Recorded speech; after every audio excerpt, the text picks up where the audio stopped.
بسم اللہ الرحمن الرحیم۔ تلخیص دروس القرآن، مطالب الفرقان، سورہ آل عمران، آیت نمبر 83۔ تفسیر القرآن بالقرآن از علامہ غلام احمد پرویز صاحب۔ اخذ و تلخیص محمد اکبر دکشت بھارتواج۔ نظر ثانی ڈاکٹر انعام الحق۔ آیت نمبر 83۔ أفغير دين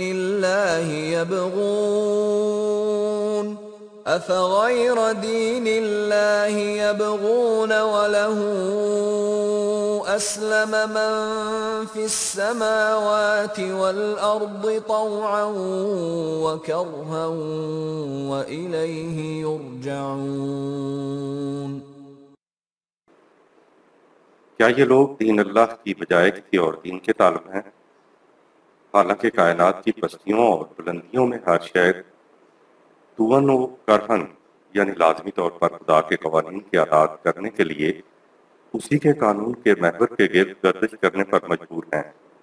اے انسانوں، تم اور تمہارے اعمال قانون مکافات کے نتائج کی طرف لوٹائے جائیں گے۔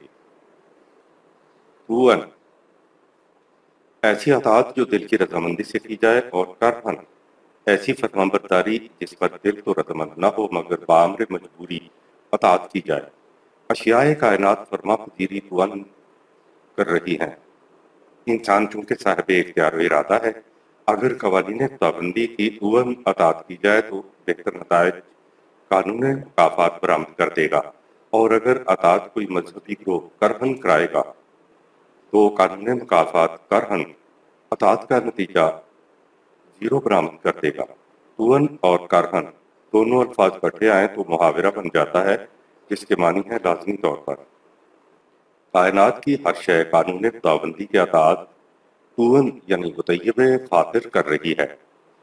کائنات کی جتنی چیزیں ہیں ان میں تو کوئی صورت ایسی ہے ہی نہیں کہ وہ کرہن اطاعت کر رہی ہوں، یعنی دل تو نہ چاہ رہا ہو لیکن بامر مجبوری اطاعت کرنی پڑ رہی ہے۔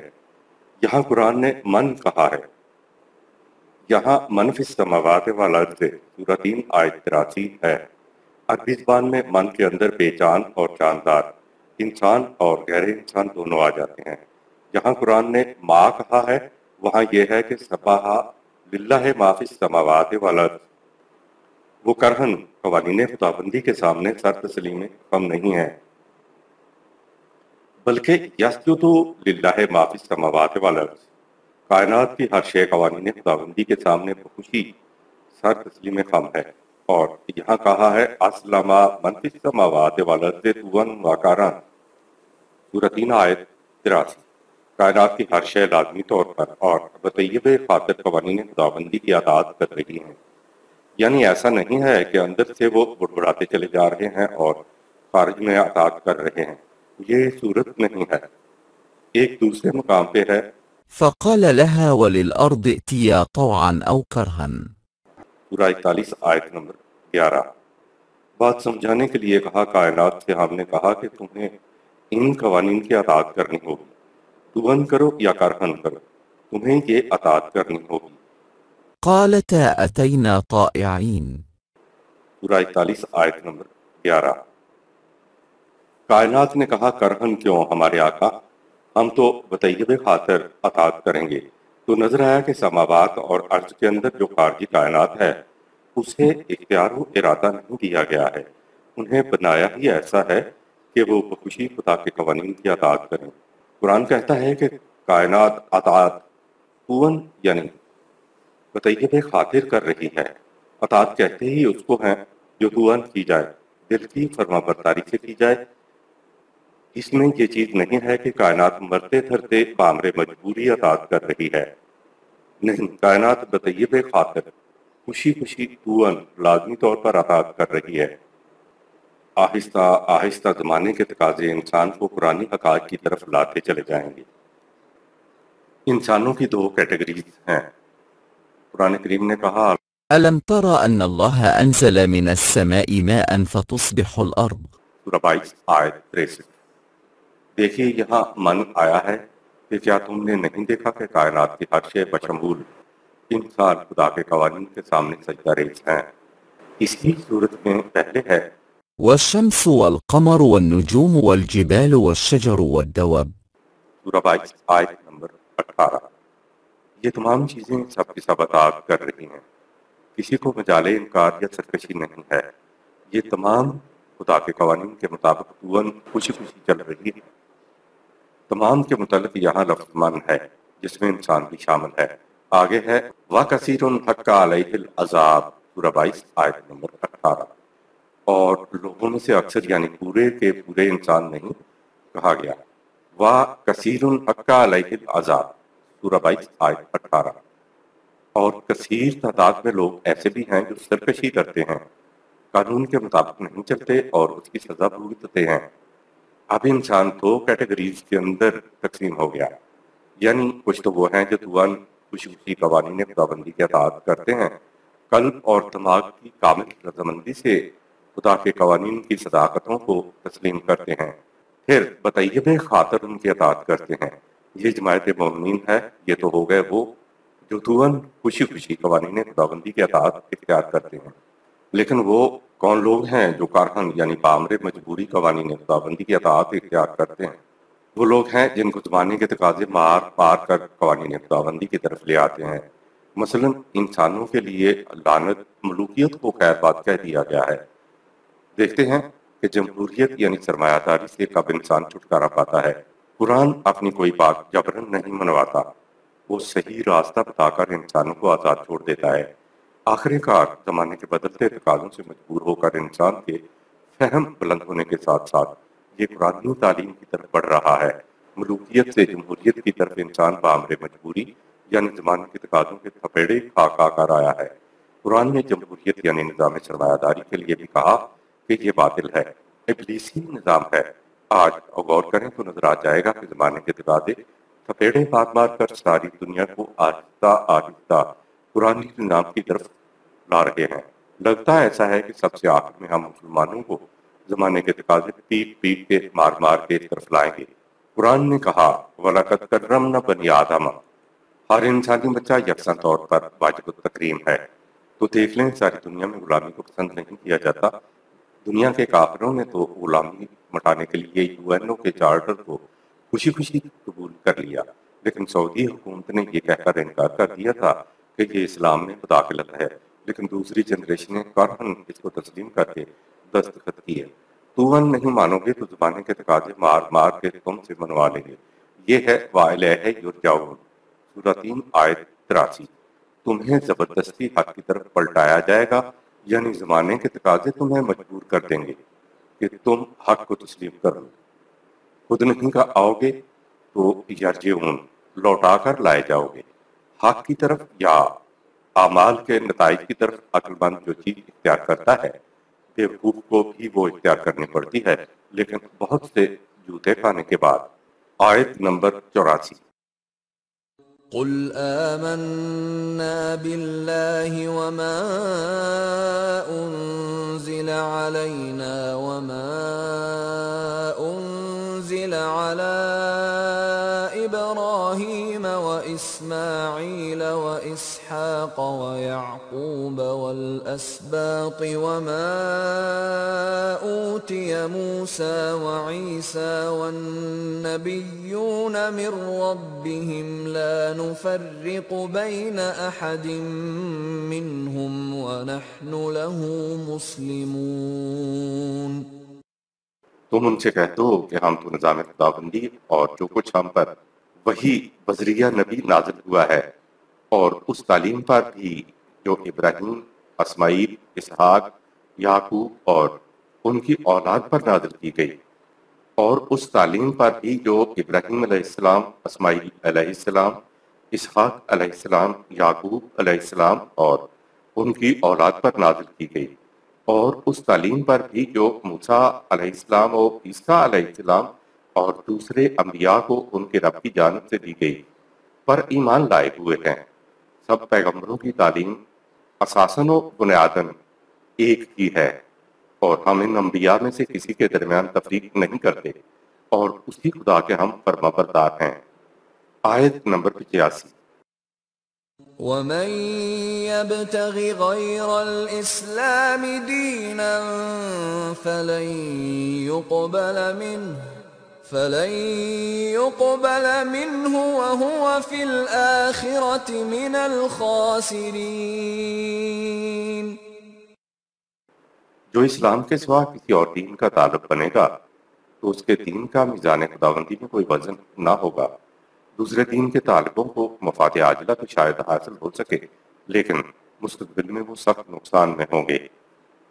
قبول نہیں کیا جائے گا تو یوں سمجھو کہ قانون یہ ہے یا دین یہ ہے کہ آگ پر دیگچی رکھ کر چائے بنائی جا سکتی ہے۔ اگر چائے بنانے کے لیے اصول یا دین بدل لیا جائے، یعنی اگر آگ کے بجائے دیگچی کو برف پر رکھ دیا جائے تو کبھی چائے نہیں بنے گی، یا ببول کے درخت پر چاہے کتنی ہی محنت کر لو آم کا پھل اس پر نہیں لگے گا۔ یہ ہے معنی قبول نہیں کیا جائے گا کہ کہا کہ اگر دین اسلام کے علاوہ کسی اور راستے پر چلے تو واہ فی الآخرات من الخاسرین، سورہ 3 آیت 85۔ انجام کار تم دیکھ لینا کون کے سارے میں رہتا ہے، آیت نمبر 86۔ كيف يهدي الله قوما كفروا بعد إيمانهم وشهدوا أن الرسول حق وجاءهم البينات والله لا يهدي القوم الظالمين۔ اللہ کس طرح ان لوگوں کو راہ یاب کرے گا جو ایمان کے بعد اسلامی نظام قائم کرنے کے بعد پھر سے غیر اسلامی نظام کی طرف لوٹ جائیں، حالانکہ اس نظام کے درخشندہ نتائج نے یہ بات ان پر واضح کر دی تھی کہ ان کے رسول نے جو کچھ کہا تھا وہ کس قدر حقیقت پر مبنی تھا، اور ان کے پاس خدا کی طرف سے کھلی کھلی صداقتیں بھی آ چکی ہیں، تو ان پر زندگی کی کامرانیوں کی راہ کس طرح کھل سکتی ہے۔ نظام کے ٹھوس نتائج دیکھ کر منہ موڑ لینے والی قوم کو صحیح راستہ دکھانے کا کوئی اور طریقہ نہیں ہے۔ کسی نظام کو عملاً متشکل کر کے دکھا دیا جائے تو اس کے نتائج اس کی صداقت کے مشہود اور حقیقی ثبوت بن جاتے ہیں۔ ایک سمجھدار مریض ڈاکٹر کے نسخے کے اجزاء دیکھ کر یا ڈاکٹر سے سمجھ کے مطمئن ہو سکتا ہے کہ اس سے میرے مرض کا علاج ہو جائے گا، لیکن وہ اس کی صداقت پر ایمان اس وقت لاتا ہے جب وہ اس نسخے کو استعمال کرتا ہے اور دیکھتا ہے کہ اسے شفا حاصل ہو گئی ہے۔ سائنسدان کا فارمولہ نظری طور پر بڑا ہی اطمینان بخش ہو سکتا ہے، وہ اسے ثابت بھی کر سکتا ہے، سمجھا بھی سکتا ہے، لیکن اگر فارمولے پر لیبارٹری میں عمل کر کے دکھایا جائے اور پھر وہ نتائج سامنے آ جائیں جس کا وہ فارمولہ مدعی ہے تو پھر اس میں کسی شبہ کی گنجائش نہیں رہتی۔ بنیادی طور پر دلائل و براہین کی روح سے کسی نظریے کا فارمولے کا نظام کا پیش کر دینا، اس پر عمل کر کے نتائج کو سامنے لا کر اس کی صداقت کا ثبوت بہم پہنچا دینے کے بعد ثبوت کے لیے کسی دوسری چیز کی ضرورت باقی نہیں رہتی۔ رسول آتا تھا تو وہ خدا کے پیغام کو نظری طور پر پہلے پیش کرتا تھا، دلائل و براہین سے سمجھاتا تھا۔ قرآن کریم میں دیکھیے کہ دلائل، فکر، تدبر، شعور، تعقل، براہین پر کتنا زور دیا گیا ہے، لیکن اس کے بعد رسول اس نظام کو عملاً متشکل کرتا تو اس کی صداقت دنیا کے سامنے آ جاتی تھی۔ ٹھوس نتائج کو دیکھنے کے بعد کی کیفیت کو قرآن نے یوں بیان کیا کہ یدخلون فی دین اللہ افواجا، سورہ 110 آیت 2۔ تو پھر فوج در فوج لوگ اس نظام میں داخل ہو جاتے ہیں۔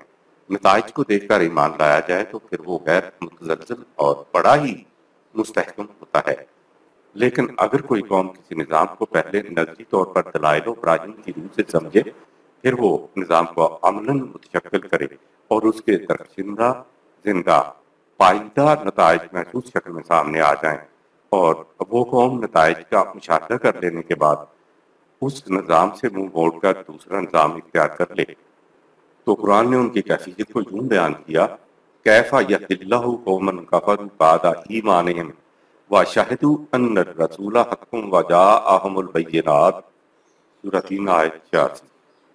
اللہ کس طرح ان لوگوں کو راہ یاب کرے گا جو ایمان کے بعد اسلامی نظام قائم کرنے کے بعد پھر سے غیر اسلامی نظام کی طرف لوٹ جائیں، حالانکہ اس نظام کے درخشندہ نتائج نے یہ بات ان پر واضح کر دی تھی کہ ان کے رسول نے جو کچھ کہا تھا وہ کس قدر حقیقت پر مبنی تھا، اور ان کے پاس خدا کی طرف سے کھلی ہوئی صداقتیں بھی آ چکی ہیں۔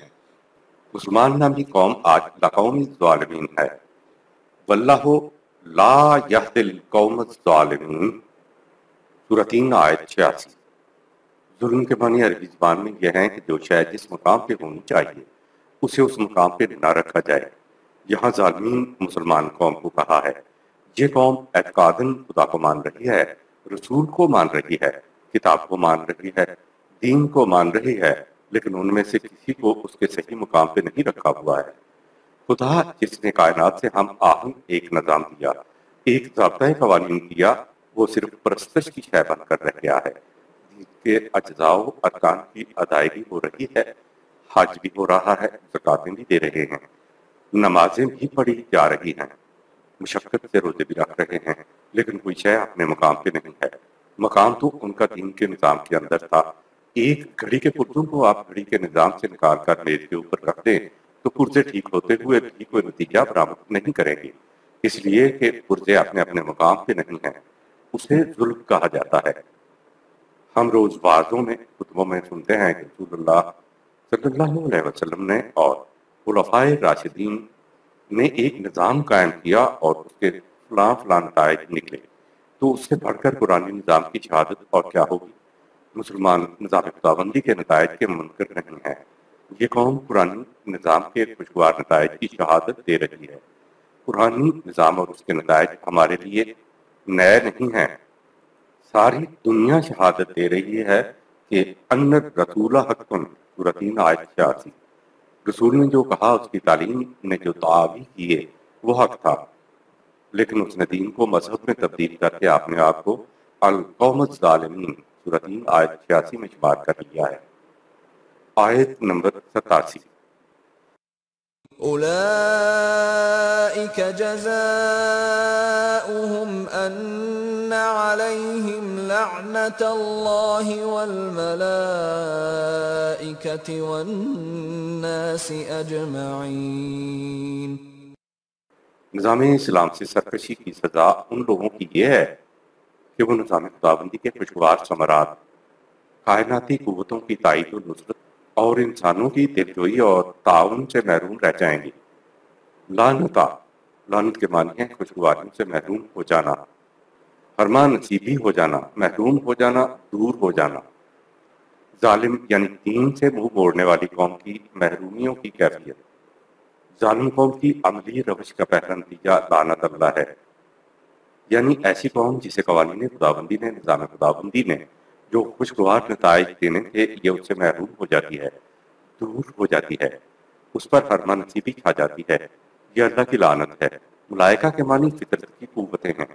جو قوم تسخیر کائنات نہیں کرتی، یعنی ملائکہ کی تسخیر نہیں کرتی، تو فطرت کی قوتوں نے جو خوشگواریاں ان کو دینی تھیں، وہ فطرت کے ان خوشگواریوں سے دور ہو جاتی ہے۔ مذہب کی بنیاد ہی اس بات پر ہے کہ عقل کے چراغ بجھا دیے جائیں۔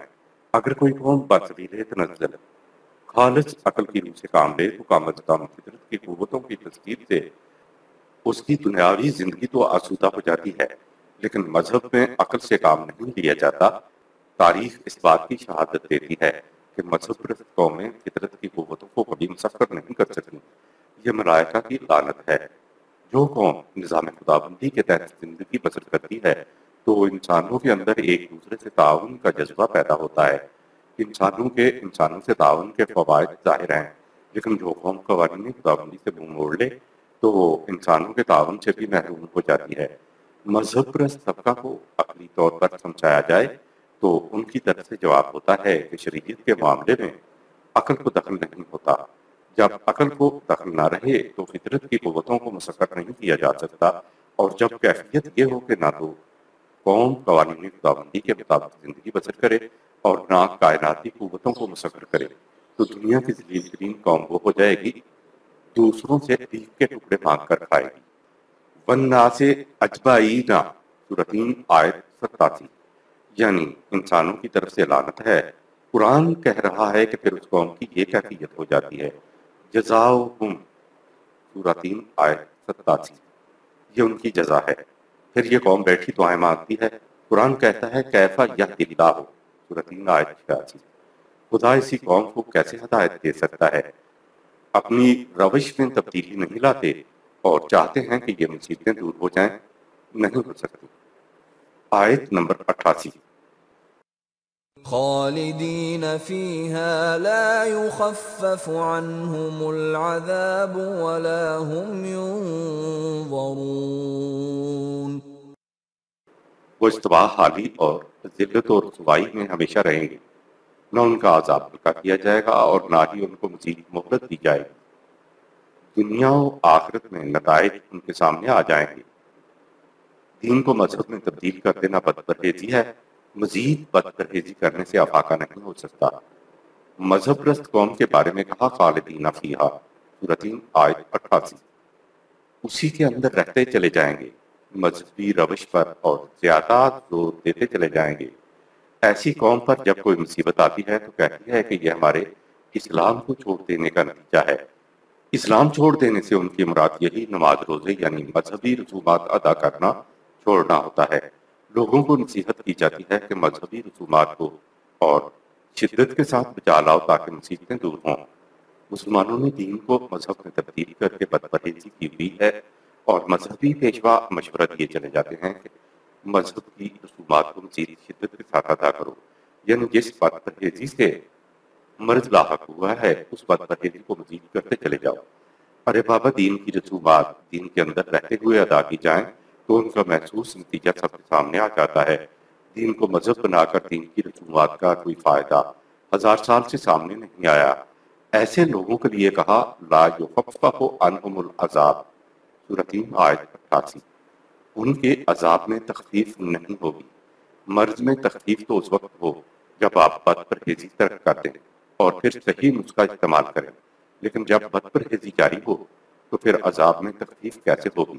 مذہب پرست طبقہ کہہ دیتا ہے کہ ان چیزوں کا تعلق مرنے کے بعد یوم آخرت سے ہے، لیکن قرآن کہہ رہا ہے کہ وَلَا هُمْ يُنظَرُونَ سورہ 3 آیت 88، اس قوم کو پھر مہلت نہیں دی جاتی، ان کا عذاب اسی دنیا سے شروع ہو جاتا ہے۔ کیا مسلمان بحثیت قوم اس دنیا میں عذاب میں نہیں ہیں؟ اگر ہیں اور واقعی ہیں تو یہ تو پھر اسی دنیا کی بات ہوئی۔ اسی طرح دین کے خوشگوار نتائج بھی اس دنیا سے شروع ہو جاتے ہیں۔ کیا رسول اللہ صلی اللہ علیہ وسلم اور خلفائے راشدین کے دور کی خوشگواریاں اس بات کی شہادت نہیں ہے کہ یہ اسی دنیا کی باتیں ہیں؟ دین کو چھوڑنے کا تباہ کن علم انگیز نتیجہ بھی اسی دنیا سے شروع ہوتا ہے۔ جنت اور جہنم کی ابتدا تو اسی زندگی سے ہوتی ہے۔ مرنے کے بعد کی زندگی اس دنیا سے الگ نہیں ہے، یہ بغیر کسی قسم کے انقطاع کے مرنے کے بعد بھی آگے چلتی ہے۔ یہ ہو ہی نہیں سکتا کہ ایک قوم اس دنیا میں تو ذلیل ترین قوم ہو اور آنکھیں بند ہوتے ہی وہ خدا کی مقرب ترین قوم بن جائے۔ آیت نمبر 99، إلا الذين تابوا من بعد ذلك وأصلحوا فإن الله غفور رحيم۔ ذلت اور رسوائی سے نجات کی صورت یہ ہے کہ لوگ غلط راستے سے پلٹ کر سیدھے راستے پر آئیں اور خدا کے تجویز کردہ صلاحیت بخش پروگرام پر عمل پیرا ہو جائیں تو بلا شبہ قانون خداوندی کے مطابق وہ تباہی و بربادی سے محفوظ رہ جائیں گے اور انہیں سامان نشو و نما بھی میسر آ جائے گا۔ مذہب کی بد پرہیزی سے پیدا ہونے والے مرض کا علاج توبہ اور اصلاح میں ہے۔ قرآن نے خالدین فیہا لا یخفف عنہم العذاب سورہ 3 آیت 88 کہہ کر ایسی قوم کو نجات کا نسخہ بتایا۔ قرآن اب بھی مایوسیاں طاری نہیں کرتا، قرآن تو مایوسی کو کفر قرار دیتا ہے۔ کہا کہ دنیاوی زندگی عذاب بن جائے تو اِلَّا الَّذِينَ تَابُوا مِن بَعْدِ ذَلِكَ سورہ 3 آیت 99، تو جو لوگ مذہب کی غلط روش سے لوٹ کر دین اسلام کی روش کی طرف لوٹ آئیں گے۔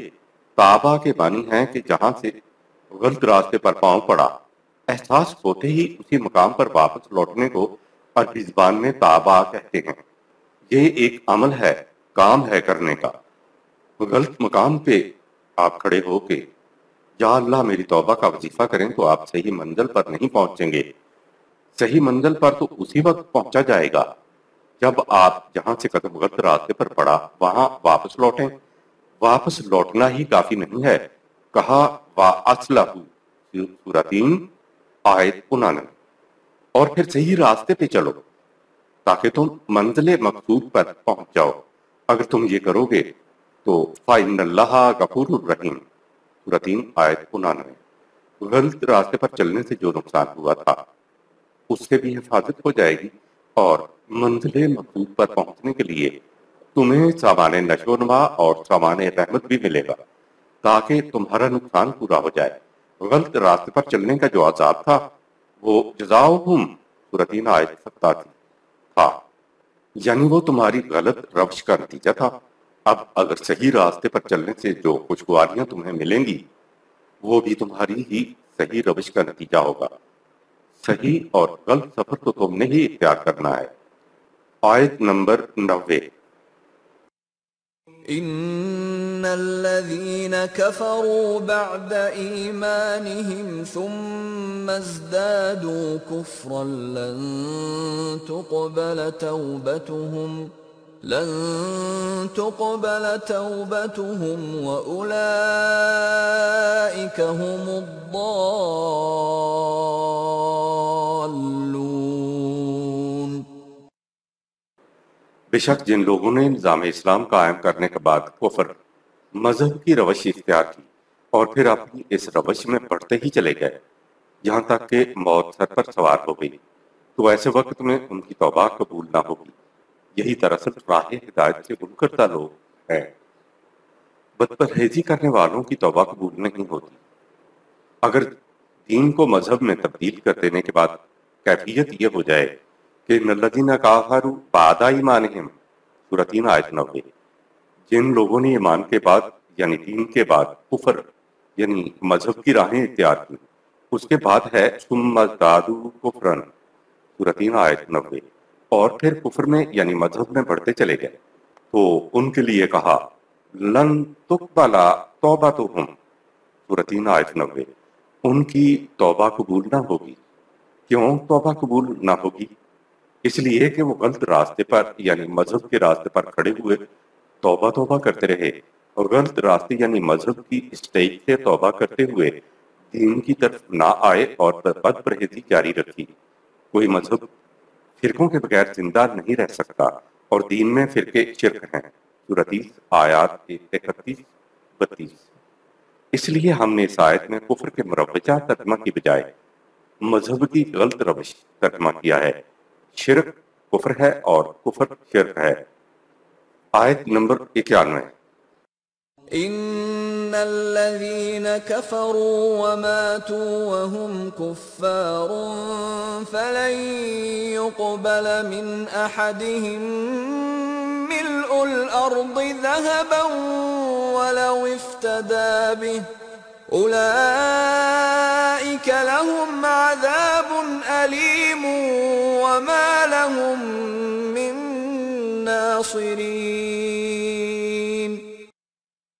بے شک جن لوگوں نے کفر کی روش اختیار کی اور کفر ہی کی حالت میں مر گئے تو مرنے کے بعد قانون مکافات کے نتائج کی پاداش سے بچنے کے لیے اگر وہ زمین بھر سونا بھی فدیہ میں دے تو بھی قبول نہیں کیا جائے گا، یعنی چھٹکارے کی کوئی صورت نہیں ہوگی۔ ان کے لیے دردناک عذاب کی زندگی ہوگی اور اس حالت سے نجات کے لیے کوئی ان کی مدد نہ کر سکے گا۔ توبہ کی قبولیت تو صحیح راستے پر چلنے کے عمل کے ساتھ مشروط ہے۔ بے شک جن لوگوں نے کفر کی روش اختیار کی اور کفر کی حالت میں مر گئے سے مراد یہ ہے کہ جو شخص غلط راستے پر چلتا ہوا بغیر صحیح راستے پر چلنے کا ارادہ کیے مر جائے تو وہ کس طرح منزل مقصود پر پہنچ پائے گا؟ مرنے کے بعد جیب میں لاکھوں روپے کے نوٹ بھی ہوں تو وہ اس کے کس کام کے؟ غلط راستے کا احساس ہوتے ہی اگر وہ کھڑا ہو جاتا، کوئی بس یا ٹیکسی آ جاتی تو کرایہ دے کر پلٹ آتا اور پھر صحیح راستے پر چلتا تو کیا کام آ جاتا۔ یہ اگر پلٹا نہیں ہے اور مر گیا ہے، 10 لاکھ روپیہ بھی جیب میں ہے، تو قرآن کہتا ہے کہ اس کا کیا فائدہ؟ مرنے کے بعد یہ زمین کے وزن کے برابر سونا بھی دے دے تو بھی اس کا کفارہ نہیں ہو سکتا۔ توبہ کا امکان اس وقت تک ہے جب تک عمل کی گنجائش ہے۔ یہ جو عموماً کہا جاتا ہے کہ جو آخری وقت میں مرتے ہوئے کلمہ پڑھ لے یا کہتے کہ یا اللہ میری توبہ، اور اس کے بعد وہ مر گیا تو بخشا گیا، تو یہ بات غلط ہے۔ توبہ کے بعد صحیح راستے پر چلا جائے تو اس صورت میں انسان کو فائدہ ہوتا ہے، ورنہ یا اللہ میری توبہ کہنے سے کوئی بخشا نہیں جاتا۔ قرآن نے دوسری جگہ کہا ہے کہ جب موت سامنے آ جائے تو اس وقت کی توبہ کچھ کام نہیں دیا کرتی، اس لیے کہ توبہ منہ سے چند الفاظ نکالنے کا نام نہیں ہے۔ توبہ تو اپنے غلط روش کے عملاً ازالے کا نام ہے، اور جب موت سے عمل کا امکان ختم ہو جائے تو اس کے بعد توبہ کے کیا معنی؟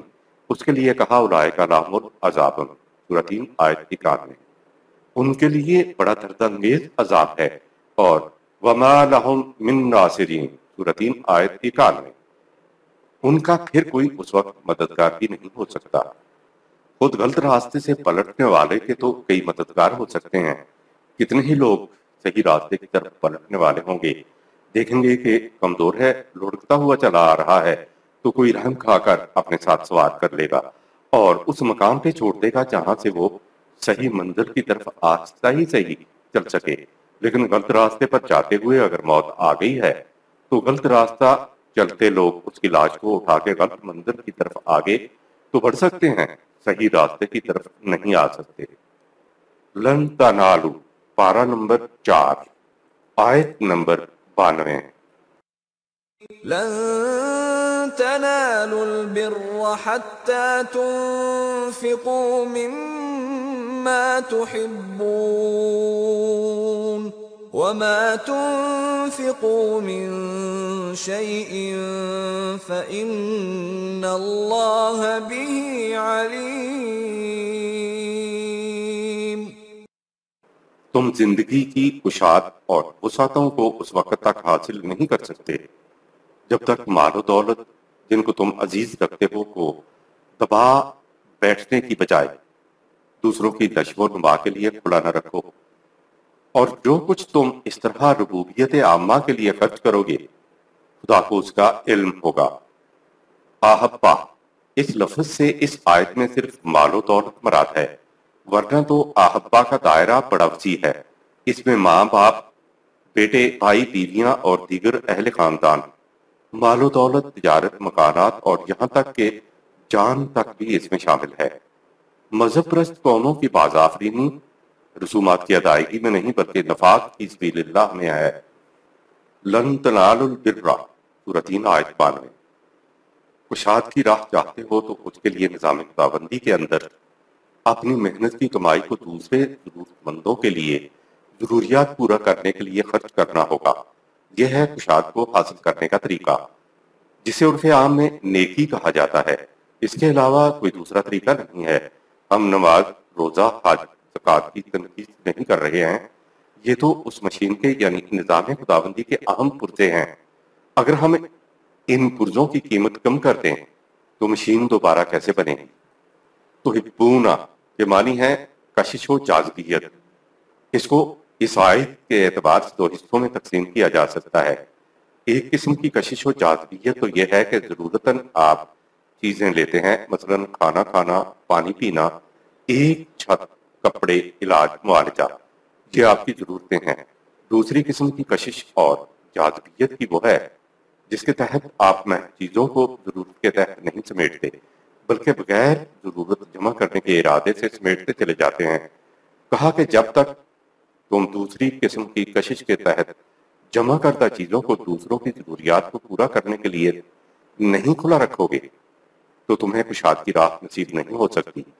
مال و دولت کمانا بری بات نہیں ہے، اس سے تو ہماری زندگی استوار ہوتی ہے، لیکن دوسری قسم کی کشش کے تحت جمع ہی کرتے چلے جانا کفر کا راستہ ہے، کیونکہ نظام سرمایہ داری کفر ہے۔ ابتدا میں تو انفرادی طور پر دوسروں کی ضرورتوں کو پورا کیا جائے گا، اور جب نظام خداوندی پوری طرح قائم ہو جائے تو یہی کام نظام کرے گا۔ لوگوں کا کام یہ ہوگا کہ وہ اپنی استطاعت کے مطابق نظام کے لیے کمائیں اور نظام سے اپنی ضرورت کے مطابق بطور حق حاصل کریں۔ قرآن نے اوپر کہا تھا کیفا یہدی اللہ قوما، سورہ 3 آیت 86۔ ایسی قوم کو اللہ کیسے ہدایت دے گا؟ اس آیت میں باز آفریدی کا طریقہ بتایا کہ اپنی کمائی سے دوسروں کی ضروریات کو پورا کرو۔ پرانی نظام حکومت کی ابتدا انفاق کے فارمولے کو عملی شکل دینے سے ہوگی، نہ کہ کفر اور اسلام کی آمیزش سے۔ یا تو کفر خالص آپ کو رکھنا ہوگا یا دین خالص لانا ہوگا۔ پیوند سازی سے کچھ نہیں ہوتا۔ نظام خداوندی کی یعنی کشاد کی راہوں کی بنیاد کل العفو سورہ 2 آیت 219 کے فارمولے پر رکھنا ہوگی، ورنہ تمہارے سامنے کبھی کشاد کی راہیں نہیں کھل سکیں گی۔ آیت نمبر 93۔ كل الطعام كان حلا لبني إسرائيل إلا ما حرم إسرائيل على نفسه من قبل أن تنزل التوراة قل فأتوا بالتوراة فاتلوها إن كنتم صادقين۔ قرآن کی حرام کردہ چیزوں کے علاوہ کھانے کی ساری چیزیں بنی اسرائیل کے لیے حلال تھیں، سوائے ان چیزوں کے جن کو اسرائیل یعقوب نے تورات کے نازل کیے جانے سے پہلے اپنے اوپر حرام ٹھہرا لی تھی۔ ان چیزوں کو ابدی طور پر حرام نہیں سمجھا جا سکتا۔ ان سے کہہ دو لاؤ تورات اور اس کو پڑھو اور دکھاؤ اگر تم سچے ہو کہ کون سی چیزیں ہیں جو ملت ابراہیمی میں ابداً حرام تھیں اور اب قرآن نے ان کو حلال قرار دے دیا ہے۔ اسرائیل یہ حضرت یعقوب علیہ السلام کا لقب ہے، معنی ہے پہلوان۔ آپ نے چند چیزیں جو طبیعت کو موافق نہ تھیں یا مرغوب خاطر نہیں تھیں سے آج خود پرہیز کیا۔ خدا نے حلال کے ساتھ طیب کا اضافہ بھی اسی مقصد کے لیے کیا ہے تاکہ انسان طبیعت سے موافق اور مرغوب اشیاء کھا سکے۔ بنی اسرائیل نے یہ سمجھتے ہوئے کہ شاید یہ چیزیں بھی حرام کی فہرست میں شامل ہیں، ان کو خود ہی آپ نے لیے حرام قرار دے لیا۔ خدا کی طرف سے وہ چیزیں دراصل حرام نہیں تھیں۔ مذہب پرست قومیں اصل دین پر نہیں، جزیات پر بحث و مناظرے کرنے میں مصروف رہتی ہیں۔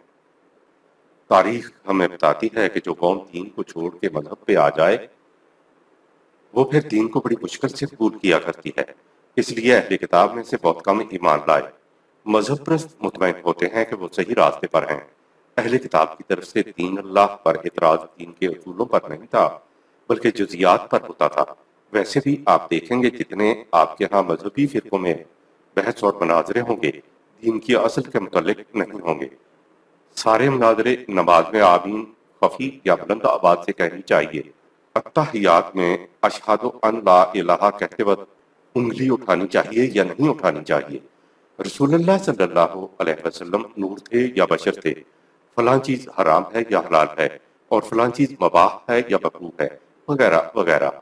اسی قسم کی بحثیں نبی اکرم صلی اللہ علیہ وسلم کے ساتھ اس زمانے کے اہل کتاب کیا کرتے تھے۔ قرآن نے 4 چیزوں کو مردار، بہتا ہوا خون، خنزیر کا گوشت اور غیر اللہ کا کھانا حرام کیا ہے۔ ان کے علاوہ سب چیزوں کو حلال قرار دیا ہے۔ 4 چیزوں کے علاوہ باقی تمام چیزیں حلال ہیں اور حلال ہی سمجھا جائے گا، البتہ ان سب کا کھانا ضروری نہیں ہے۔ طیب کہہ کر بتا دیا کہ کھائی وہی چیز جائیں گی جو مرغوب ہو اور جس سے کراہت نہ آتی ہو یا وہ مضر صحت نہ ہو۔ مثال کے طور پر کتا ہمارے ہاں نہیں کھایا جاتا، بچپن سے پیدا کرتا ضمیر کی وجہ سے ہمیں کراہت آتی ہے، لیکن کوریا اور دیگر ممالک میں اس کو مرغوب انداز میں کھایا جاتا ہے۔ اگر کوئی کورین مسلمان ہو جاتا ہے تو اسے تو کتے کے گوشت سے کراہت نہیں آئے گی، لہٰذا وہ اسے مرغوب انداز میں کھائے گا۔ حرام کردہ کے علاوہ تمام چیزوں کو حلال تو ہمیں بھی سمجھنا چاہیے، لیکن ان سب کا کھانا خدا نے ضروری قرار نہیں دیا۔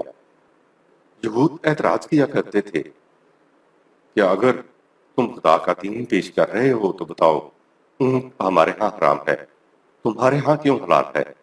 اصولی چیزوں پر عوام کو بھٹکایا نہیں جا سکتا، اس لیے مذہبی پیشوا جزیات میں الجھتے ہیں۔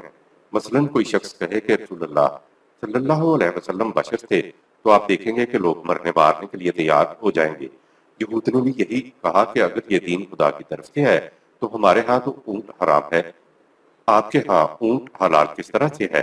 قرآن نے کہا کہ جو چیزیں دین اسلام میں حلال ہیں وہ یہود کے لیے بھی حلال تھیں، جو انہوں نے اپنے ہاں حرام کیا وہ انہوں نے از خود اپنے اوپر حرام کیا۔ تاریخ ہمیں بتاتی ہے کہ حضرت یعقوب علیہ السلام نے اونٹ کا گوشت کھانا چھوڑ دیا تھا۔ یہود نے اس بات کو دین کی بنیاد بنا ڈالا۔ تورات میں اونٹ حرام نہیں ہے۔ آیت نمبر 94۔ فمن افترى على الله الكذب من بعد ذلك فأولئك هم الظالمون۔ جو لوگ اس خدا کے چیلنج کے بعد بھی اللہ پر بہتان باندھیں وہ ایسے لوگ عدالت خداوندی میں مجرمین کی صف میں کھڑے ہوں گے۔ آیت نمبر 95۔ قل صدق الله فاتبعوا ملة إبراهيم حنيفا وما كان من المشركين۔ ان سے کہہ دو سچی بات وہی ہے جو خدا نے بتا دی ہے، اس لیے تمہیں چاہیے کہ کٹوجتیاں چھوڑ کر ملت ابراہیم کی پیروی اختیار کرو۔ ابراہیم نے ہر طرف سے منہ موڑ کر خالص خدا کے نظام کی طرف جانے والا راستہ اختیار کیا تھا اور وہ مشرکین میں سے نہ تھا۔ آیت نمبر 96۔ إن أول بيت وضع للناس للذي ببكة مباركا وهدى للعالمين۔ بے شک پہلا گھر جو تمام نوع انسانی کے مرکز کے طور پر بنایا گیا وہ وہی ہے جو مکہ میں واقع ہے، اور اس محسوس مرکز کعبہ سے اقوام عالم کو صفات و استحکام، نشو و نما اور رہنمائی کا سامان ملنا تھا۔ مکہ میں کعبہ کی حیثیت ایک نشان کی ہے جہاں سے انسانیت کی نشو و نما اور اس کے استحکام کا درس ملتا ہے۔ جہاں بھی قرآن میں کعبے کا ذکر آتا ہے ہر جگہ الناس کا لفظ آیا ہے، یعنی پوری انسانیت کے لیے۔ ہم مسلمان ملت محمدی صلی اللہ علیہ وسلم ہیں۔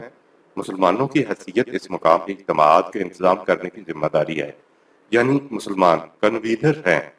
ہماری ذمہ داری ہے کہ تمام دنیا کو یہاں آنے کی دعوت دیں تاکہ لے یشہدوا منافع لہم، سورہ 22 آیت 28۔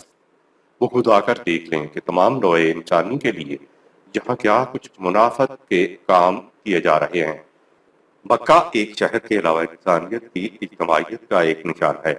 مثلا پہلے جب زبان پر ماسکو شہر کا نام آتا تھا تو اس سے مراد سوشلزم کا نظریہ حیات تھا، اور جب واشنگٹن کا نام آتا ہے تو اس سے مراد سرمایہ دارانہ نظام ذہن میں آ جاتا ہے۔ گویا یہ دونوں شہر دو نظریہ حیات کے نشان ہیں۔ اسی طرح جب مکہ شہر کا نام زبان پر آتا ہے تو ذہن میں نوع انسانی کے لیے اسلامی نظریہ حیات آ جاتا ہے، اس لیے اس کے بارے میں قرآن نے کہا وَهُدًى لِّلْعَالَمِينَ، سورہ 3 آیت 96۔ تمام اقوام عالم کو کشاد اور کامرانیوں کا راستہ دکھانے کا یہ مرکز ہے۔ آیت نمبر 97۔ فيه آيات بينات مقام إبراهيم ومن دخله كان آمنا ولله على الناس حج البيت من استطاع إليه سبيلا ومن كفر فإن الله غني عن العالمين۔ نظام اسلام کے اس محسوس مرکز میں تمام مسلمانوں کے لیے رہنمائی بڑی صاف اور واضح ہے۔ دین کا یہی وہ مرکز ہے جہاں سے حضرت ابراہیم علیہ السلام کو اقوام عالم کی امامت کا مقام بلند حاصل ہوا۔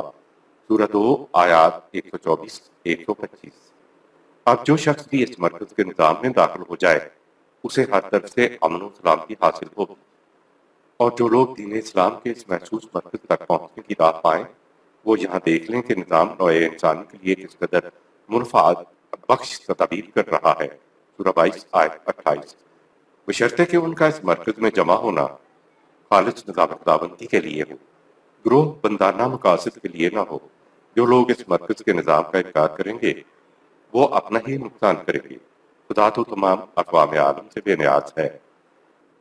مقام ابراہیم مسلک ابراہیمی ہے جو اب قرآن کے اندر محفوظ ہے۔ فی ہے آیات بینات، سورہ 3 آیت 97۔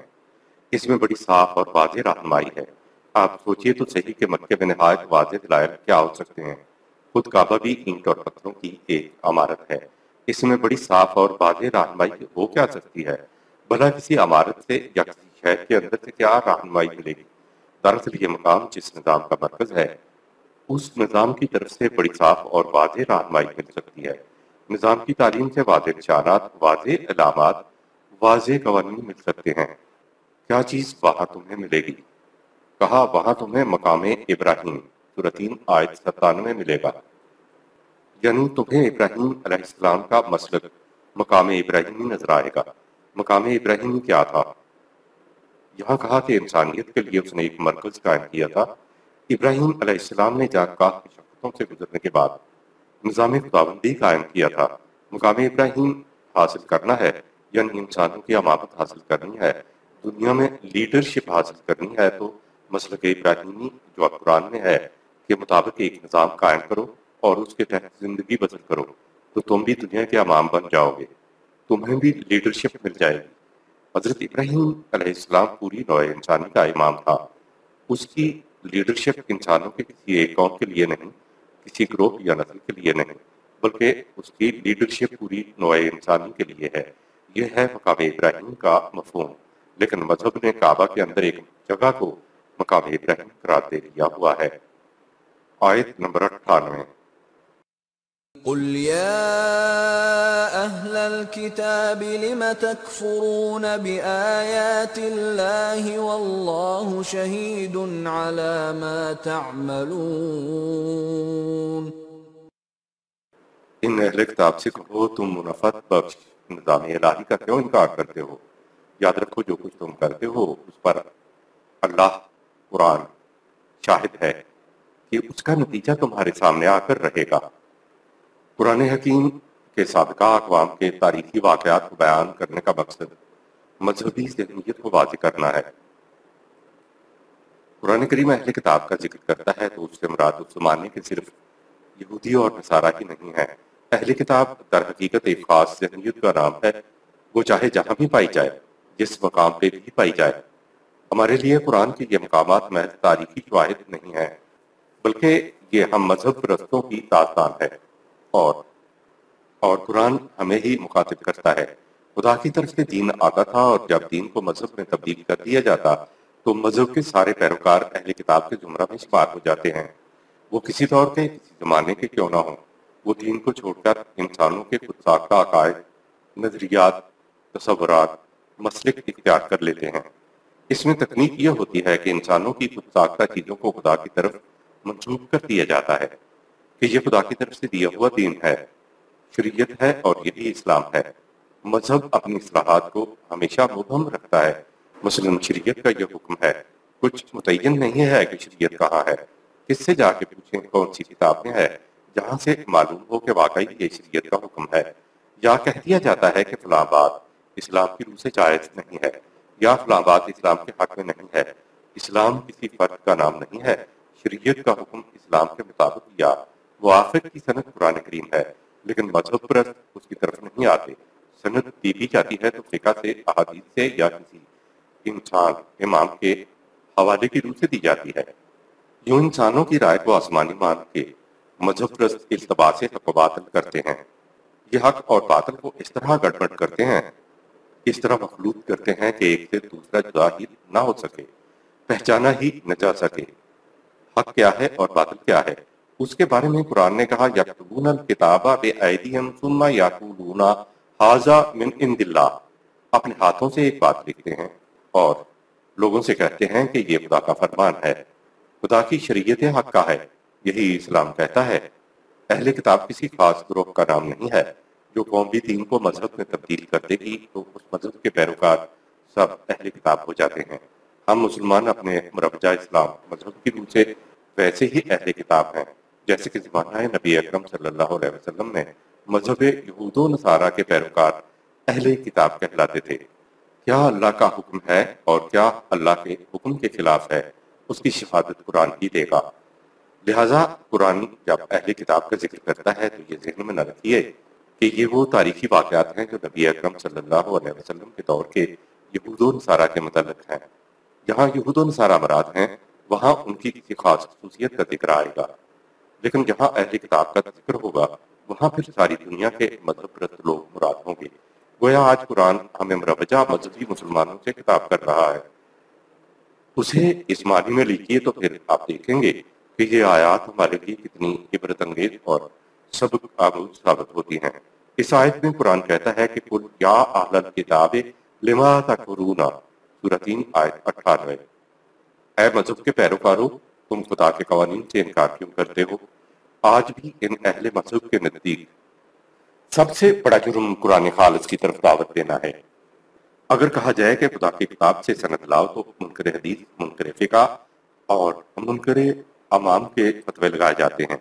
اچھوتی بات یہ ہے کہ مذہب پرست طبقہ یہ نہیں کہتا کہ یہ ہماری رائے ہے، بلکہ انسانوں کی رائے کو، انسانوں کے اقوال کو اس ذات اقدس صلی اللہ علیہ وسلم کی طرف منسوب کر دیتا ہے جو خالص دین خداوندی انسانوں کو دینے آئی تھی، اور جس نے خود بھی خالص دین خداوندی کا اتباع کیا اور دوسروں سے بھی اسی کے اتباع کا مطالبہ کیا۔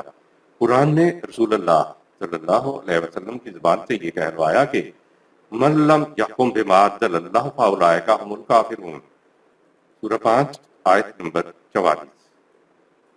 جو ما انزل اللہ کے مطابق فیصلے نہ کریں، حکم نہ دیں، حکومت نہ کریں، وہ کافر ہیں۔ چنانچہ رائے، قول، فقہ، حدیث کے درست ہونے کی سند صرف قرآن ہی سے ملے گی۔ واللہ شہید علی ما تعملون، سورہ 3 آیت 98۔ خدا اس پر شاہد ہے جو کچھ تم کرتے ہو۔ خدا کی شہادت کے معنی یہ ہے کہ خدا کی کتاب کی شہادت دیگر اہل مذاہب کے پاس تو خدا کی اصل کتاب نہیں ہے، اس لیے ان کے لیے تو یہ معلوم کرنا مشکل ہے کہ خدا کی کتاب کی شہادت کیا ہے، لیکن ہم مسلمانوں کے پاس تو خدا کی کتاب اپنی اصلی شکل میں ہے۔ ویسے بھی خدا کا ہم سے اور ہمارا خدا سے تعلق اس کی کتاب کی روح سے ہے۔ تو آج واللہ شہید علی ما تعملون، سورہ 3 آیت 98 کے معنی یہ ہیں کہ خدا کی کتاب اس کی شہادت دیتی ہے کہ تم کیا حق کو باطل کہتے ہو، عمل کرتے ہو۔ کون خدا کی آیات کے مطابق عمل کرتا ہے اور کون انسانوں کی خود ساختہ شریعت پر عمل کر کے آیات خداوندی سے کفر برتتا ہے۔ دین سے متعلق ہر چیز کا فیصلہ خدا کی کتاب کرے گی۔ آیت نمبر 99۔ قل يا أهل الكتاب لم تصدون عن سبيل الله من آمن تبغونها عوجا وأنتم شهداء وما الله بغافل عما تعملون۔ اے مذہب پرستو جو لوگ اللہ کے قوانین کی صداقتوں پر ایمان رکھتے ہیں، تم ان کو نظام خداوندی کی تشکیل سے کیوں روک رہے ہو؟ تم خدا کی طرف لے جانے والی سیدھی راہ، نظام اسلام کے متعلق غیر محسوس فریبانہ رجاؤ پیدا کرنا چاہتے ہو، حالانکہ تم اس حقیقت حال سے اچھی طرح باخبر ہو۔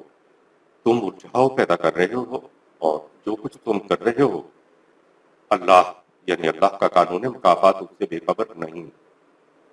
عوج اور عوج میں فرق۔ عربی زبان میں عین پر زبر کے ساتھ عوج اور عین کے نیچے زیر کے ساتھ عوج، دونوں ہی کا مادہ ایک ہے۔ معنی ہے ٹیڑھ پن، کجی، پیچیدگی۔ عوج اس قسم کے ٹیڑھ کو کہتے ہیں جو آنکھوں سے محسوس ہو جائے، جو آنکھوں سے صاف نظر آ جائے۔ مثلا کوئی لکڑی ٹیڑھی ہو تو اسے عوج کہیں گے، لیکن وہ ٹیڑھ، کجی اور پیچیدگی جو محسوس طور پر تو نظر نہ آئے، یعنی چیز کو غیر محسوس طور پر ٹیڑھا کر دیا جائے لیکن اس ٹیڑھ کو عقل و بصیرت کی روح سے پہچانا جا سکے تو اس ٹیڑھ کو عوج کہیں گے۔ عوج کا تعلق مادی اشیاء سے ہے جبکہ عوج کا تعلق عقائد و نظریات سے ہے۔ مذہبی لوگ دین کے ارکان میں تبدیلی کرنے کی بجائے ان کے مقصد غرض و قائد میں تبدیلی کر دیتے ہیں۔ یہ معتقدات، یہ تصورات آپ دیکھیے گا اہل مذہب کی تکنیک کیا ہوتی ہے؟ دین کے جتنے محسوس ارکان ہوتے ہیں ان کو یہ اسی طرح سے رکھ لیتے ہیں، مثلا نماز، روزہ، زکوٰۃ، حج وغیرہ۔ ان سب میں آپ دیکھیں گے ان میں کہیں ٹیڑھ یا تبدیلی نظر نہیں آئے گی، لیکن ان ارکان کے اندر جو غیر محسوس اصل مقاصد ہیں، جو غرض و غایت ہیں، وہ ان کو کہیں سے کہیں لے جاتے ہیں۔ یہ ہے جس کو قرآن کریم ایواجن کہتا ہے۔ یہاں اواجن نہیں کہا گیا۔ مذہبی پیشوائیت اگر کچھ اواجن یعنی کچھ محسوس ٹیڑھ پن کرے تو اس کا تو فوراً پتہ چل جائے گا۔ دین کے ارکان کو تو یہ اسی طرح سے رکھتے ہیں، لیکن ان کے جو مقاصد غرض و غائب تھیں ان کو روایات، فقہ اور عواموں کی رائے کی روشنی میں تبدیل کر دیتے ہیں۔ مثلا ہمارا رخ تو قبلے کی طرف رہا، لیکن دین کی غرض و غائب کو نظروں سے اوجھل کر دیا۔ کتنا زور دیا جاتا ہے قبلے کی سمت رخ کرنے پر۔ آپ نے دیکھا یہاں انہوں نے آواجن ٹیڑھ پیدا نہیں ہونے دی، لیکن وہ جو قبلے سے مقصود غرض و غائب تھی کہ تم جہاں کہیں گی وہ ہر ایک کا مطمع نگاہ یہ مرکز ہونا چاہیے جو تمہارے دین کے قائم رکھنے کا ذریعہ ہے، لہٰذا تم اپنا رخ اور اپنی تمام تر توجہات اس پر مرکوز رکھو۔ اس کو مذہبی پیشوائیت نے بدل دیا۔ قبلے کے معنی اب صرف نماز میں ایک خاص سمت کی طرف منہ کرنا ہو گیا۔ اس کو تو نہیں بدلا، لیکن دین نے قبلے کی جو غرض و غائب تھی اس کو بدل دیا۔ یہ ایک مثال ہے، ورنہ آپ دیکھیں گے کہ دین کے جتنے بھی محسوس شواہد یا ارکان تھے انہیں اسی طرح سے رکھا گیا ہے، لیکن ان کے اندر جو غیر محسوس نتائج، مقاصد، اغراض و غائب تھیں ان کو بدل دیا۔ کہا تبغونہا عوجا وانتم شہداء، سورۃ 3 آیت 99۔ اپنی پیدا کرتا ٹیڑھ کو یہ خوب جانتے ہیں۔ عوام تو جو حالات ہوتے ہیں انہیں پتہ نہیں ہوتا۔ جاہل کے یہی معنی ہے کہ وہ کتابیں پڑھنا نہ جانتا ہو۔ قرآن نے دوسری جگہ ان مذہبی علماء کے متعلق کہا ہے کہ ان کی کیفیت یہ ہے کہ اتنی بڑی کتابیں اٹھائے بیٹھے ہیں جیسے ان کے اوپر کتابوں کا ڈھیر لاد دیا گیا ہو۔ یہ بھی جاہل ہوتے ہیں، لیکن ان میں اس قسم کے چالاک ہوتے ہیں جنہیں معلوم ہوتا ہے کہ یہ چیز دین نہیں ہے، لیکن اپنے مقاصد اور اغراض اور مفاد کی خاطر اس کو دین کہہ کر پیش کرتے ہیں۔ قرآن کہہ رہا ہے کہ اے مذہب پرستو، تم انکار کرتے ہو تو جاؤ بہاڑ میں، لیکن لما تصدون عن سبیل اللہ من آمنا، سورۃ 3 آیت 99۔ جو اس پر ایمان لاتے ہیں اس کے مطابق زندگی بسر کرتے ہیں، ان کے راستے میں کیوں کھڑے ہو جاتے ہو؟ آپ دیکھیں گے کہ دین کی جتنی مخالفت ان اہل کتاب یا اہل مذہب یا مذہبی پیشوائیت کی طرف سے ہوتی ہے، یہ داڑھی مند مسٹر اتنی مخالفت نہیں کرتے۔ وہ زیادہ سے زیادہ مذہب سے تنگ آ کر لا تعلق ہو جاتے ہیں، لیکن تمام ہنگامہ آرائیاں، شورشیں اہل مذہب کی طرف سے برپا کی جاتی ہیں۔ کس چیز کے خلاف؟ خالص قرآن کی طرف دعوت کے خلاف۔ یہ 1400 سال پہلے کے یہود و نصارہ کی نہیں، ہر اہل مذہب کی داستان بیان ہو رہی ہے۔ ہماری داستان بیان ہو رہی ہے۔ آیت نمبر 100۔ يا أيها الذين آمنوا إن تطيعوا فريقا من الذين أوتوا الكتاب يردوكم بعد إيمانكم كافرين۔ اے جماعت مومنین، اگر تم اہل کتاب یا اہل مذہب کے کسی ایک گروہ کی باتوں میں آ کر ان کے پیچھے لگ گئے تو وہ تمہیں ایمان کے بعد پھر حالت کفر کی طرف لوٹا دیں گے۔ اہل ایمان کو قرآن اہل کتاب یعنی اہل مذہب سے لا تعلق رہنے کی تلقین کرتا ہے۔ اس آیت میں کفر اور ایمان کا امتیاز یہ بتایا کہ مذہب کے کسی ایک فریق کا بھی اتباع کرو گے تو یہ تم کو حالت کفر کی طرف پلٹا دیں گے، اور اگر تم فرقوں سے دور رہے تو تم حالت کفر میں جانے سے بچ جاؤ گے۔ ہر فرقے کی دعوت یہ ہے کہ ہمارے ساتھ آ کے ملو تو پھر تم سیدھے راستے کے اوپر آ جاؤ گے، جبکہ قرآن کہتا ہے ان تطیعوا فریقا من الذین اوتوا الکتاب، سورۃ 3 آیت نمبر 100۔ ان میں سے کسی ایک فرقے کے ساتھ بھی تم ملو گے تو جہنم میں چلے جاؤ گے۔ فرقہ بندی کو قرآن شرک قرار دیتا ہے، سورۃ 30 آیت 31-32۔ جب دین میں فرقہ شرک ہے تو حق اور باطل فرقے کے امتیاز کا سوال ہی پیدا نہیں ہوتا۔ یہ جتنے اہل کتاب یعنی اہل مذہب ہیں سارے مدعی ہیں کہ ہمارے پاس خدا کا صحیح دین ہے، اسی طرح ہمارے ہاں بھی ہر فرقہ دعوت دیتا ہے کہ ہمارے ساتھ آؤ، تم جنت کی طرف چلے جاؤ گے۔ حالانکہ اس آیت میں فرقوں سے دور رہنے کی تلقین کی گئی ہے۔ جو بھی کسی گروہ فرقہ کے ساتھ ہوا تو وہ دین سے گیا۔ خدا کی توحید کے معنی ہی یہ ہے کہ دین کو ماننے والوں میں وحدت رہے۔ جو ہی وحدت ٹوٹی، انتشار اور تفریق پیدا ہوئی۔ وحدت کے بکھرنے کے بعد جو بھی کسی فرقے کے ساتھ منسلک ہوا وہ کافر ہوا، وہ مشرک ہوا۔ فرقوں میں نہیں بلکہ خدا کا نور ہدایت اس کی کتاب کے اندر ہے، جو ہمارے پاس قیامت تک کے لیے محفوظ کر دی گئی ہے۔ لہٰذا دین کے علم بردار کے لیے یہ سوال ہی نہیں کہ وہ کسی فرقے میں شامل ہو۔ قرآن کریم نے تمام اہل کتاب یا اہل مذہب کو نئے سرے سے ایمان لانے کی دعوت دی ہے۔ ان سے یہ کہا گیا ہے کہ اگر یہ اس طرح ایمان لائیں جس طرح سے تم ایمان لائے ہو تو پھر ان کو مومن سمجھا جائے گا۔ آج بھی فرقہ بندی کی ہر نسبت کو چھوڑ کر صرف مسلمان کی حیثیت سے جو خالص قرآن کے اوپر آ جائے گا وہ دین کے اوپر ہوگا۔ فرقوں سے منسلک ہونے والوں کے بارے میں قرآن کہتا ہے وإن تطيعوا فريقا من الذين أوتوا الكتاب يردوكم بعد إيمانكم كافرين سورہ 3 آیت 100، اگر تم اہل کتاب یا اہل مذہب کے کسی ایک گروہ کی باتوں میں آ کر ان کے پیچھے لگ گئے تو وہ تمہیں ایمان کے بعد پھر حالت کفر کی طرف لوٹا دیں گے۔ اس آیت میں منفی بات آئی ہے کہ کسی فرقے کے ساتھ منسلک مت ہو۔ اگلی آیت میں مثبت بات آ رہی ہے کہ پھر کیا کیا جائے۔ آیت نمبر 101، وَكَيْفَ تَكْفُرُونَ وَأَنْتُمْ تُتْلَى عَلَيْكُمْ آيَاتُ اللَّهِ وَفِيكُمْ رَسُولُهُ وَمَنْ يَعْتَصِمْ بِاللَّهِ فَقَدْ هُدِيَ إِلَى صِرَاطٍ مُسْتَقِيمٍ۔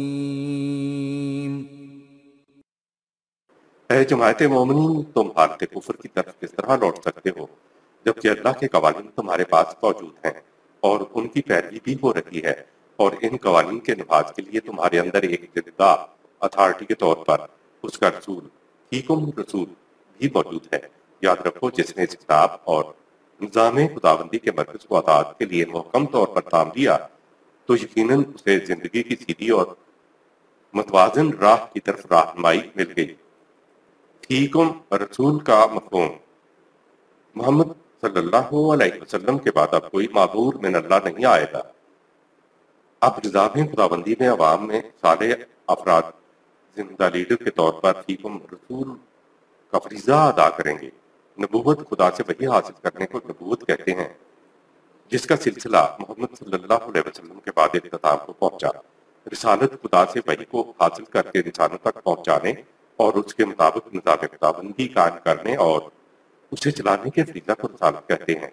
نظام اسلام کو تا قیامت جاری و ساری رہنا تھا، اس لیے فیکم رسول کا فریضہ خلفائے راشدین کو منتقل ہوتا رہا اور انہوں نے رسول اللہ صلی اللہ علیہ وسلم کی طرح قرآن کے مطابق فریضہ رسالت ادا کیا۔ اب جب کبھی نظام خداوندی قائم ہوگا تو اس کا سربراہ چاہے کسی لقب سے پکارا جائے، وہ رسول اللہ صلی اللہ علیہ وسلم اور خلفائے راشدین کی طرح قرآن کے مطابق فرائض رسالت ادا کر رہا ہوگا۔ فرائض رسالت نے تا قیامت جاری رہنا ہے۔ اللہ تعالیٰ نے کار رسالت کو صرف رسول اللہ صلی اللہ علیہ وسلم کی ذات تک محدود نہیں رکھا، اس نے آگے چلنا ہے۔ یہ سلسلہ کار رسالت اب کب دوبارہ شروع ہوگا نہیں معلوم، لیکن ہمارا ایمان ہے کہ اس نے شروع ہونا ضرور ہے۔ رسالت کے اس مفہوم کو سامنے رکھیے تو اللہ اور رسول کی اطاعت کا عملی مفہوم نظام خداوندی کی اطاعت ہوگا، جسے وحی خداوندی کی روشنی میں پہلے محمد صلی اللہ علیہ وسلم نے قائم فرمایا اور آپ صلی اللہ علیہ وسلم کے بعد خلفائے راشدین نے قائم رکھا۔ اب یا جب اور جہاں جو کوئی بھی نظام خداوندی کے قیام و استحکام کا بندوبست کرے گا وہ فریضہ رسالت ادا کر رہا ہوگا۔ دین کے تسلسل کے لیے قرآن نے کتاب اور رسول کی موجودگی کو ضروری قرار دیا ہے۔ اہل کتاب یعنی اہل مذہب کا ہر فرقہ اپنے طور پر کچھ رسومات کو ادا کر کے ذہنی طور پر سمجھ لیتا ہے کہ اس کی نجات ہو گئی، لیکن دین تو انفرادی کی بجائے ایک اجتماعی نظام کا نام ہے، اور اجتماعی نظام کے لیے ایک مرکز اور ایک زندہ سربراہ کی ضرورت ہوتی ہے۔ یہ مرکز کتاب اللہ کی روشنی میں احکام جاری کرے گا اور ان احکام کا اتباع دین کا اتباع کہلائے گا۔ لہٰذا کتاب کے ساتھ ایک زندہ اتھارٹی کی ضرورت ہے جو کتاب اللہ کے مطابق پوری امت کو ایک راستے کے اوپر چلائے۔ دو شرطیں ہیں، ایک ہے وَأَنْتُمْ تُتْلَىٰ عَلَيْكُمْ آیات اللہ، وہ تمہارے سامنے صرف قرآنی قوانین پیش کرتا ہے، اور دوسری شرط ہے وَفِيكُمْ رَسُولُهُ، سورۃ 3 آیت 101، اور تم میں اس کا رسول ہے۔ جہاں کہا گیا ہے کہ اگر تم میں اس کا رسول اور اس کی کتاب ہو تو تم کافر کیسے ہو سکتے ہو؟ اب کتاب ہمارے پاس ہے لیکن رسول تو وفات پا گیا ہے، تو ان دو ستونوں میں سے ایک ستون تو رسول کی وفات سے خود رہ گیا۔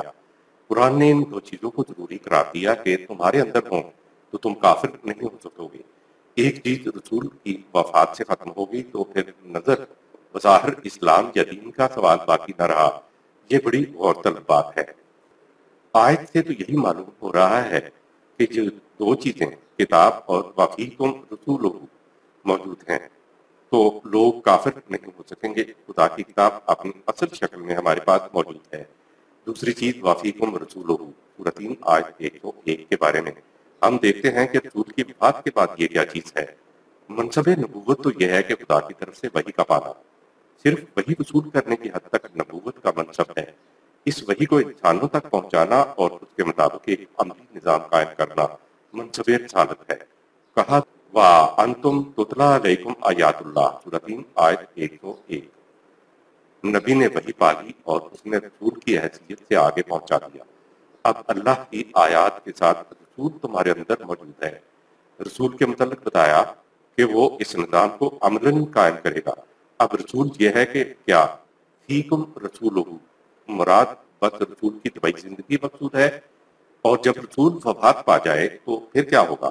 رسول اللہ صلی اللہ علیہ وسلم کے بارے میں اسی سورہ آل عمران میں ہے کہ وَمَا مُحَمَّدٌ إِلَّا رَسُولٌ قَدْ خَلَتْ مِن قَبْلِهِ الرُّسُلُ أَفَإِن مَاتَ أَوْ قُتِلَ انقلبتم عَلَىٰ أَعْقَابِكُمْ وَمَن ينقلب عَلَىٰ عَقَابِهِ فَلَن يَضُرَّ اللَّهَ شَيْئًا سورۃ 3 آیت 143۔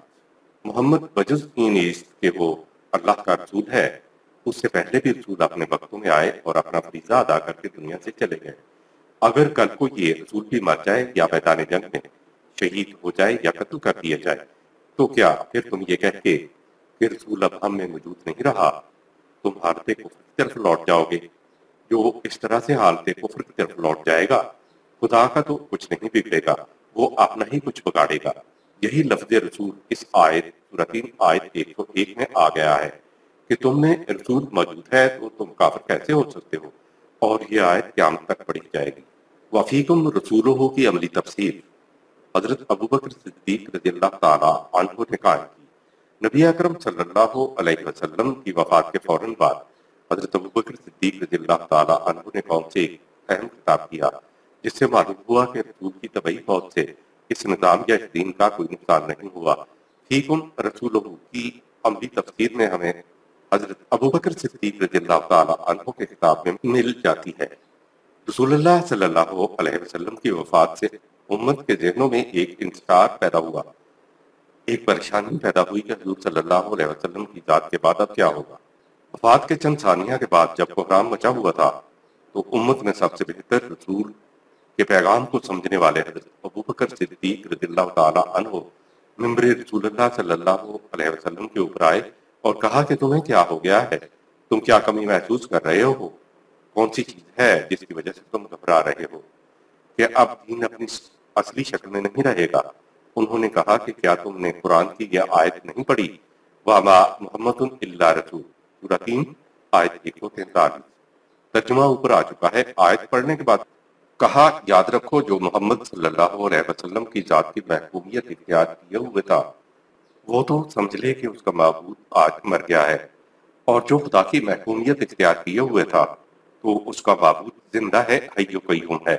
یاد رکھو نظام کو چلانے کے لیے خدا کی کتاب موجود ہے، یہ نظام اسی صورت میں آگے چلے گا۔ اس نظام کا جو مرکز ہے پھر وہ منصب رسالت کا یہاں قائم مقام ہو جائے گا۔ جب ایک نظام آئینی اور قانونی طور پہ قائم ہو تو نظام کے سربراہ یا کسی اور اتھارٹی کی طبعی فوت یا اس کے وہاں نہ رہنے سے نظام کا کچھ نہیں بگڑتا۔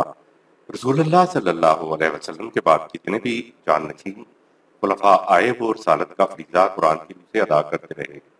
جتنی آئینی حکومتیں ہوتی ہیں وہ مسلسل آگے چلتی ہیں، ان میں ہر پہلی حکومت کے جزیات پر مبنی فیصلے اسی طرح سے نافذ العمل رہتے ہیں تا وقت کے بعد میں آنے والی کوئی حکومت اپنے زمانے کے تقاضے کے اعتبار سے ان کو بدل نہ دے۔ جب حکومت کا تختہ الٹ جائے، اس کی جگہ کوئی دوسری حکومت آ جائے، دوسرا نظام آ جائے تو بات دوسری ہے، ورنہ نظام چلتا رہتا ہے۔ اشخاص کے آنے اور جانے سے کچھ فرق نہیں پڑتا۔ یہی وجہ ہے کہ رسول اللہ صلی اللہ علیہ وسلم کے بعد جو نظام قائم ہوا اسے خلافت علی منہاج رسالت صلی اللہ علیہ وسلم یا خلافت علی منہاج نبوت کہا جاتا ہے۔ خلافت کے معنی ہی جانشینی کے ہیں۔ پہلے خلیفہ حضرت ابوبکر صدیق رضی اللہ تعالی عنہ کا لقب خلیفۃ الرسول صلی اللہ علیہ وسلم تھا۔ بعد میں خلیفۃ المومنین یا امیر المومنین کا لقب آیا، کیونکہ خلیفۃ الرسول صلی اللہ علیہ وسلم تو حضرت ابوبکر صدیق رضی اللہ تعالی عنہ تھے۔ حضرت عمر رضی اللہ تعالی عنہ کو خلیفۃ الرسول صلی اللہ علیہ وسلم کہا گیا تو آپ نے کہا کہ یہ انداز رہا تو آگے چلتے ہوئے یہ خلیفہ کا لفظ تو مسلسل ایک لڑی بن جائے گا، اس لیے لفظوں میں خلیفہ کے کہنے کی ضرورت نہیں ہے۔ حضرت عمر رضی اللہ تعالی عنہ اور بعد کے خلفاء نے اپنے آپ کو امیر المومنین کہلوایا۔ امیر کے معنی یہ نہیں ہے کہ مسلمانوں میں وہ سب سے بڑے امیر تھے۔ عرب لوگ جب سفر کرتے تھے تو اس زمانے میں صحراؤں میں سڑکیں تو بنی ہوئی نہیں تھیں، نشان راہ نہیں تھے۔ نشان راہ کے لیے وہ چھوٹے چھوٹے پتھر راستے میں یہاں وہاں رکھتے چلے جاتے تھے۔ راستے میں نشان راہ کے لیے رکھے گئے ان پتھروں کو عربی میں امیر کہتے ہیں، یعنی راستے کا نشان بنانے والے۔ امیر المومنین کے معنی ہے وہ جو مومنین کو خدا کے راستے کے نشان بتانے والا ہو۔ بہرحال یہ نظام جب تک قائم رہا اس وقت تک فیکم رسولوں کی کیفیت باقی رہی۔ اسلام اس دن پٹری سے اترا جب نظام نہ رہا، نظام کا مرکز نہ رہا، جب وافیکم رسولوں کی دوسری شرط آپ کے ہاں مفقود ہو گئی۔ مذہبی پیشوائیت نے وجن کی کیفیت پیدا کر کے دین کی جگہ ملوکیت کے نظام کے قیام میں مدد کی اور پھر دین کو مذہب میں تبدیل کر دیا گیا۔ دین کے جتنے محسوس ارکان تھے ان کو تو ویسے کا ویسے ہی رکھا گیا، لیکن ان کی غرض و غایت اور منزل مقصود کو غیر محسوس طور پر وجن کر دیا، رخ بدل دیا، مفہوم بدل دیا۔ اگر امت کے اندر فیکم رسول نہ رہے تو پھر ایک کتاب رکھتے ہوئے بھی امت فرقوں میں تقسیم ہو جاتی ہے۔ مذہبی پیشوائیت نے کہا کہ فیکم رسولہ کو یعنی رسول اللہ صلی اللہ علیہ وسلم کو اپنے اندر زندہ رکھنے کی ضرورت یہ ہے کہ رسول اللہ صلی اللہ علیہ وسلم کی باتیں جتنی ہیں ان کو اکٹھا کر لیا جائے۔ دین کی نہیں مذہب کی اس ضرورت کو پورا کرنے کے لیے 3 صدی ہجری میں روایات کو جمع کرنا شروع کیا گیا۔ یہ کہتے ہیں کہ رسول اللہ صلی اللہ علیہ وسلم ہم میں موجود ہیں۔ پوچھو کہاں موجود ہیں تو بتایا جاتا ہے کہ حدیثوں کی کتابوں میں، لیکن احادیث کے مجموعوں کے اعتبار سے ان کا رسول ایک نہیں، الگ الگ ہوتے ہیں۔ رسالت کے معنی ہوئے دین کو قائم کرنے کا منصب، یہ جاری رہے تو تم میں رسول باقی رہتا ہے، یہ گم ہو جائے تو اس کے بعد رسول باقی نہیں رہتا، دین پھر انفرادی ہو جاتا ہے، فرقوں کی باغ ڈور مذہبی پیشواؤں کے ہاتھ میں آ جاتی ہے، ان میں پھر نہ خدا رہتا ہے نہ رسول رہتا ہے، بس اشخاص کی اتباع کا نام شریعت رکھ لیا جاتا ہے۔ جب یہ کیفیت پیدا ہو جائے تو پوچھا جائے گا کہ اس کے بعد دین کو قائم کرنے کی صورت کیا ہے؟ دیگر مذاہب مثلا یہود و نصارہ کے پاس تو خدا کی اصل کتاب نہیں ہے، وہ تو دین کو قائم نہیں کر سکتے، لیکن ہم مسلمانوں کے پاس تو خدا کی اصل کتاب موجود ہے۔ تو ہمارا کرنے کا کام صرف اتنا ہے کہ اس کتاب کے مطابق پھر سے اپنی زندگی بسر کرنے کے لیے نظام خداوندی تشکیل دیا جائے۔ اس طرح ہمارے پاس کتاب اور رسول دونوں آ جائیں گے۔ ایسی حالت سے نکلنے کا طریقہ خدا نے خود بتایا ہے کہ ومن يعتصم بالله فقد هدي إلى صراط مستقيم. سورۃ 3 آیت 101۔ اعتصام کے معنی ہیں کسی چیز کو اپنی حفاظت کا ذریعہ بنا لینا۔ کہا کہ اللہ کے قوانین کو اپنی حفاظت کا ذریعہ بناؤ، اسے تھام لو تو تم بچ جاؤ گے۔ جہاں بھی اللہ کی اطاعت، اللہ کے ساتھ اعتصام آئے گا وہ بحبل اللہ ہوگا۔